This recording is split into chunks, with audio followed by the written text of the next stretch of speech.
Around the globe میں doctor ناصر حسین کا سلام۔ دوستو، آج ہم بات کریں گے UN سیکیورٹی کونسل کی طرف سے جاری ہونے والی اقوام متحدہ کی وہ رپورٹ جو طالبان حکومت سے متعلق ہے، اور اس رپورٹ میں طالبان حکومت کے ساتھ ساتھ پاکستان کے بارے میں بالواسطہ یا بلا واسطہ جو تعلق قائم ہوتا ہے اس کا ہم ایک جائزہ لیں گے۔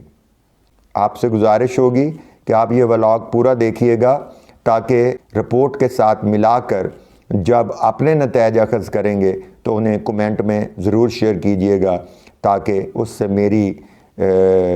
آگاہی میں اضافہ ہو اور میں بھی آپ کے کومنٹ سے بہت کچھ سیکھتا بھی ہوں اور اسے دیکھتا بھی ہوں اور اس کو میں اپنی اصلاح کے لیے استعمال بھی کرتا ہوں۔ کہ 1979 میں جب سوویت یونین ٹروپس ببرک کارمل کی حکومت کو انسٹال کرتے ہیں اور وہاں آتے ہیں اور آ کر سوویت یونین وہاں قبضہ کرتا ہے، تو آپ امریکہ کے یعنی پاکستان امریکہ کا ایک بھرپور الائی کے طور پر سامنے آتا ہے، اور پھر ہم انہی افغان جو ملیشیاز تھیں یا اس کے جو جنگی گروپس تھے ان کو پشاور میں رکھتے ہیں یا پاکستان میں ان کو محفوظ پناہ گاہیں مہیا کرتے ہیں۔ امریکہ کی امداد سے اور سعودی عربیہ اور دوسرے ملکوں کی امداد کے ساتھ ہم باقاعدہ طور پر اس سوویت یونین اور افغانستان میں اس کی موجودگی کو چیلنج کرتے، امریکی اتحادی بن کر ان مجاہدین کے نام پر جنہیں افغانستان میں 1990 میں اقتدار ملتا ہے، ان سے یہ توقع کر بیٹھتے ہیں کہ وہ ہمیں افغانستان کے اندر دی گریٹر ڈیپتھ اس کے مطابق فیسیلیٹیٹ کیا جائے گا اور ہم انڈیا کے خلاف ایک محفوظ پرو پاکستانی مجاہدین گورنمنٹ بنانے میں کامیاب ہو جائیں گے، اور اس طرح ہمارا نارتھ ویسٹرن بارڈر محفوظ ہو جائے گا۔ لیکن بدقسمتی یہ ہے کہ طالبان کی حکومت ہو یا افغان مجاہدین کی حکومت ہو، اشرف غنی برسر اقتدار ہو، حامد کرزئی کی حکومت ہو، ببرک کارمل ہو، سردار داؤد کی حکومت ہو، ظاہر شاہ کی حکومت ہو، افغانستان نے کبھی بھی پاکستان کے لیے نرم گوشہ اختیار نہیں کیا۔ افغانستان دنیا کا واحد ملک ہے جس نے پاکستان کی اقوام متحدہ کے اندر ممبرشپ کے اوپر مخالفت کی اور کہا کہ ہم ڈیورنڈ لائن کو تسلیم نہیں کرتے، لہٰذا اس کو ممبرشپ نہ دی جائے۔ یہ ایک حقیقت ہے جسے نہ تو پرو افغان لوگ جھٹلا سکتے ہیں نہ پرو پاکستان لوگ جھٹلا سکتے ہیں۔ تاریخ کی حقیقتوں سے مفر ممکن نہیں ہوتا۔ پھر جب 1996 میں طالبان کی حکومت آتی ہے تو پاکستان اس کو ہر طرح سے فیسیلیٹیٹ کرتا ہے۔ سقوط کابل، نجیب اللہ کے پھانسی کے بعد اس کو صرف پاکستان اور ایک آدھ عرب ملک تسلیم کرتے ہیں، لیکن بہت جلدی 2001 میں جب سپٹمبر 11 کو ٹوئن ٹاورز کے انسیڈنٹ ہوتا ہے اور پھر اسامہ بن لادن، القاعدہ اور اس طرح کی پوری دنیا کی جو دہشت گرد تنظیمیں ہیں وہ افغانستان میں جمع ہو جاتی ہیں، تو 9/11 کے بعد امریکہ آتا ہے۔ پھر ایک دفعہ پھر امریکہ یہاں سے چلا جاتا ہے، افغانستان میں کیاس آتا ہے، طالبان حکومت کابل کو کنٹرول کر لیتی ہے اور ایک دفعہ پھر سقوط کابل ہوتا ہے، اور وہ تمام لبرل جو اس گورنمنٹ میں تھے وہ وہاں سے جانیں بچا کر پاکستان آتے ہیں۔ پاکستان اس طالبان حکومت سے یہ توقع رکھتا تھا کہ یہ موجودہ طالبان حکومت جس کو پاکستان نے کوئٹہ شورا کی صورت میں اور مختلف اور امور کے اندر بھرپور طریقے سے امداد دی، اسٹریٹجک پلاننگ دی اور برسر اقتدار لانے میں بڑا اہم کردار ادا کیا، وہی طالبان گورنمنٹ جو ہے اس کے بارے میں ایک بہت بڑا انکشاف ہوا کہ مولوی ہیبت اللہ اخوندزادہ اس نے ایک ارب ڈالر لے کر دوحہ مذاکرات سے پہلے ہی پاکستان کی مخالفت کا امریکہ کے ساتھ خفیہ ایک معاہدہ کر لیا تھا۔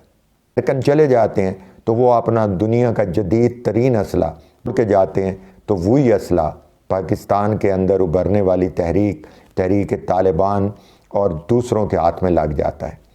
اور اس کے ذریعے پھر پاکستان میں جو 80,000 کے قریب ہمارے لوگ شہید ہوئے، جن میں ہماری پاک افواج کے جوان شامل ہیں، آفیسرز ہیں، اس میں ہماری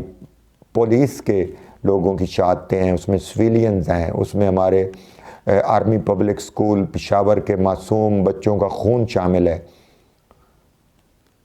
یہ سب انہی افغان طالبان اور افغان حکومتوں کے ہاتھوں پر لگا ہوا وہ خون ہے.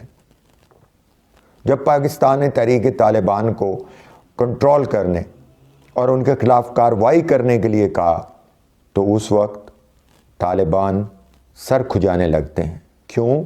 کہ وہ ان کو باقاعدہ تربیت دے رہے ہیں. اس وقت اقوام متحدہ کی سیکیورٹی کونسل نے جو رپورٹ جاری کی ہے اب وہ یہ ہے کہ جناب ایسٹ ترکمنستان موومنٹ جو چائنا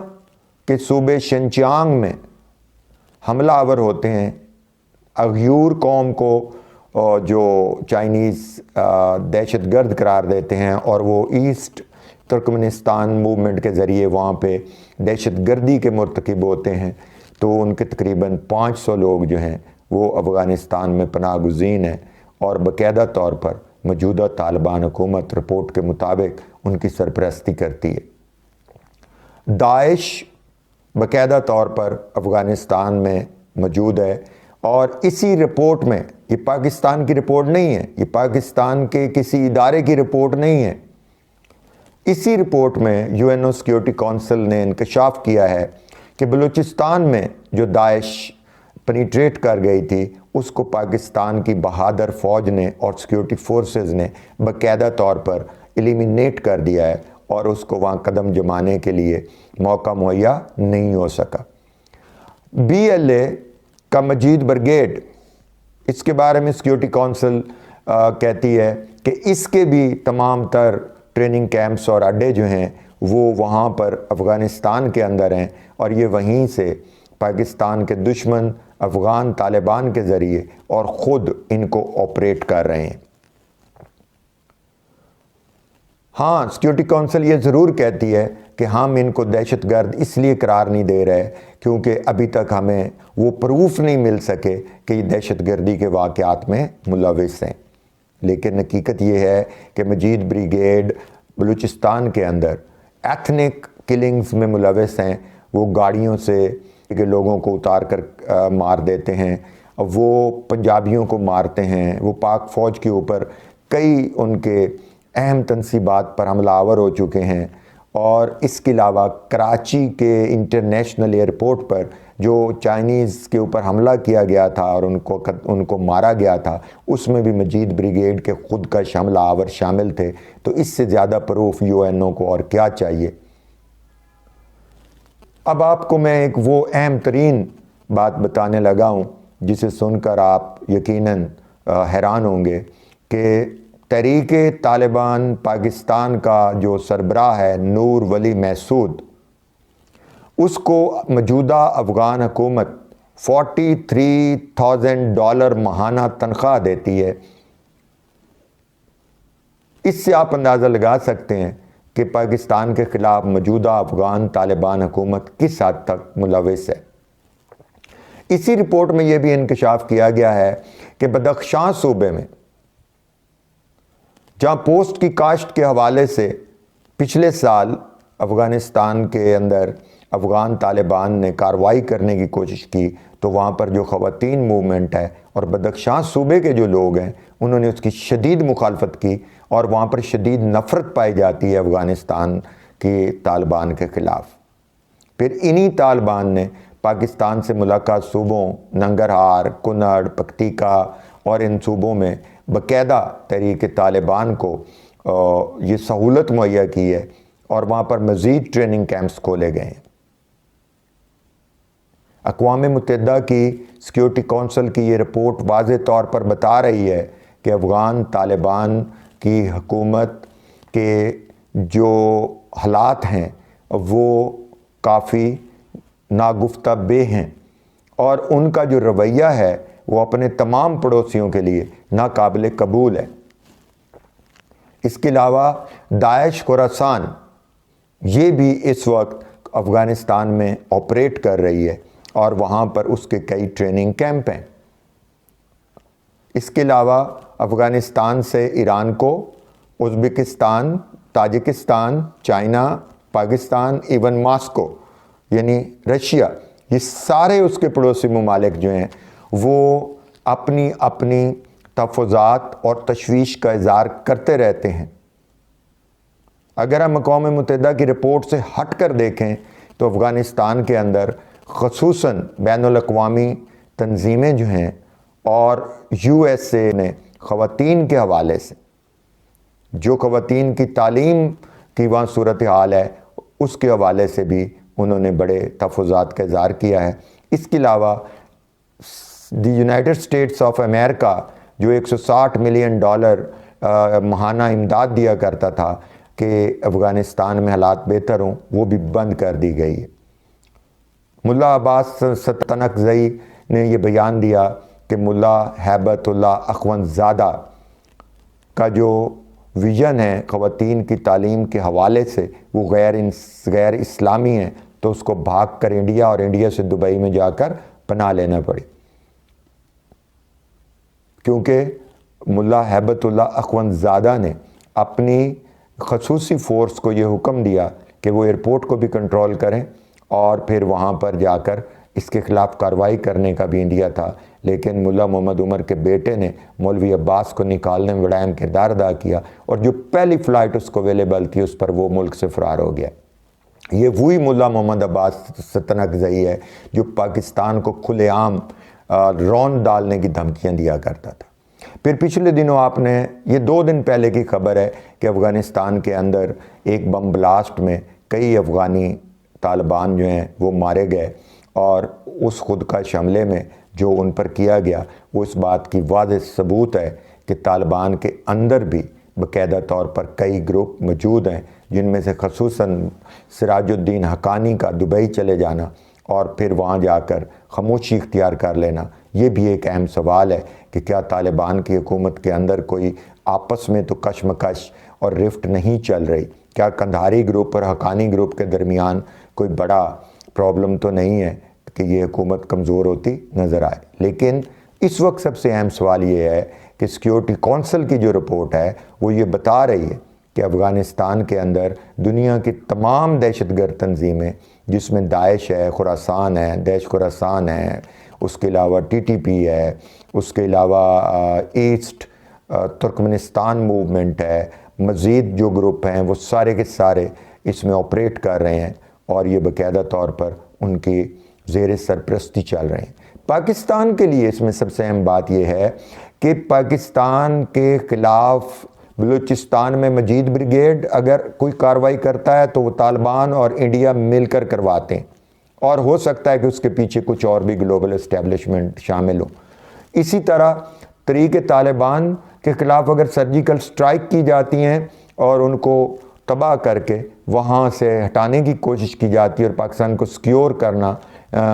ہمارا ایک بین الاقوامی حق ہے، جب ہماری پاک فضائیہ اس کی کارروائی کرتی ہے تو اس پر ہمیں افغان طالبان اپنے 2-4 پرانی امریکی گاڑیوں میں بیٹھ کر حملہ کرنے کی کوشش کرتے ہیں، لیکن پھر اس کا جواب بھی وصول کرتے ہیں۔ تو پاکستان کی اور افغانستان کی تاریخ کا اگر جائزہ لیا جائے تو اس گفتگو کو سمیٹا جا سکتا ہے کہ افغانستان وحید ملک ہے جس میں 3 یا 4 دفعہ پاکستان کے سفارت خانوں کو آگ لگائی گئی، پاکستان کو باقاعدہ نقصان پہنچانے کی کوشش کی گئی۔ میں قطعاً پاکستان اور افغانستان کے درمیان اس لڑائی کا قائل نہیں ہوں، میں اس بات کا قائل ہوں کہ پاکستان کو اپنے تمام ہمسایہ ممالک باشمول افغانستان، ایران، چین، ہندوستان تجارت کرنی چاہیے، امن سے رہنا چاہیے، لیکن پاکستان کی اگر سلامتی کو کوئی ملک چیلنج کرے گا تو پھر تعلقات بعد میں آتے ہیں، تجارت بعد میں آتی ہے، پہلے سلامتی اور سولیڈیرٹی اور سوورینٹی کا اہم ایشو آتا ہے۔ لہٰذا اگر افغان یہ سمجھتے ہیں کہ وہ کسی کے کہنے سے پاکستان کو نقصان پہنچا سکتے ہیں تو پاکستان کو قطعاً کوئی نقصان نہیں پہنچا سکتا۔ ہاں یہ ضرور ہے کہ افغانستان کی وجہ سے پاکستان میں ایک پیرالل سمگلنگ کی اکانومی ہے جس کو پاک فوج اور جنرل عاصم منیر کی ویژن اور کارکردگی کے ساتھ کافی حد تک قابو پا لیا گیا ہے۔ اس کے علاوہ جو ویزے کا پروسیس لانچ ہوا ہے اس سے بھی چمن اور خیبر بارڈر پر آمد و رفت میں کافی سہولت ملی۔ لیکن حیران کن بات یہ ہے کہ 40 سال سے ہم پاکستانی اپنا پیٹ کاٹ کر ان کی میزبانی کرتے رہے، ان کو پالتے رہے۔ جب یہ ایران کے کیمپوں میں 15 لاکھ افغانی بارڈرز پر تھے تو ہم نے اپنے شہروں کے دروازے ان کے لیے کھول دیے۔ یہ اسلام آباد میں رہتے رہے، یہ پشاور میں رہے، یہ کراچی میں رہتے ہیں، یہ پاکستان کے ہر شہر میں رہتے ہیں، لیکن ہمارے ہاں رہ کر بھی ہمارے احسانات کا بدلہ پاکستان دشمنی کی صورت میں دیتے ہیں۔ لیکن کیا سارے افغانستان کے لوگ ایسے ہیں؟ ایسا نہیں ہے۔ سارے افغان جو ہیں ان میں سے میجورٹی وہ امن پسند ہے اور وہ پاکستان کے ساتھ بہتر تعلقات چاہتے ہیں۔ لیکن بدقسمتی یہ ہے کہ اگر طالبان کی حکومت آتی ہے تو لبرلز آ کر یہاں بیٹھ جاتے ہیں، اور اگر لبرلز کی حکومت آتی ہے تو طالبان یہاں آ کر ہمارے لیے ایک نئے کرائسس کا سبب بن جاتے ہیں۔ جب تک یہ اپنے گھر میں بیٹھ کر لوئی جرگہ کر کے یا سیل کا حل نہیں نکالیں گے، ان کا کوئی بھی پڑوسی امن سے نہیں رہ سکتا۔ تو طالبان حکومت کو یہ سوچنا چاہیے کہ اگر وہ دنیا میں سروائیو کرنا چاہتے ہیں تو انہیں خواتین کے حقوق دینے ہوں گے، کیونکہ خواتین اور مرد دونوں پر علم حاصل کرنا فرض ہے۔ یہ کہاں کا اسلام ہے کہ بچیوں کو تعلیم نہیں دینی اور ان کے سکول نہیں کھولنے دینے، حتیٰ کہ گھر کی کھڑکیاں بند کر دینی ہے تاکہ وہ سانس بھی نہ لے سکیں۔ کیا عورت انسان نہیں ہے؟ کیا عورت کو اسلام میں عزت، احترام، توقیر نہیں دی گئی؟ کیا عورت صرف ایک ملکیت ہے جس کو صرف مرد کی نگرانی چاہیے؟ ایسا دنیا میں اب نہیں ہے، نہ حضور کریم صلی اللہ علیہ وسلم نے اس کی تعلیمات دی ہیں۔ جب تک افغانستان میں انسانی حقوق، عورتوں کے حقوق اور پڑوسیوں کے ساتھ بہتر تعلقات کی پالیسی اختیار نہیں ہوگی، نہ افغانستان میں امن قائم ہوگا، نہ اس کے پڑوسی چین سے رہ سکیں گے۔ آپ کو اگر میرا یہ ولاگ پسند آیا ہو، یہ تجزیہ پسند آیا ہو، تو میرے چینل پاکستان گلوبل ٹائمز اور ڈائلاگ ٹی وی کو دونوں کو سبسکرائب کیجئے گا، لائک کیجئے گا، بیل آئیکن کا بٹن ضرور دبا دیں دوست۔ دھرتی ماں سے پیار کرتے رہیے، اپنا اور اپنے بچوں اہل خانہ سے پیار کیجئے۔ Love humanity, serve humanity.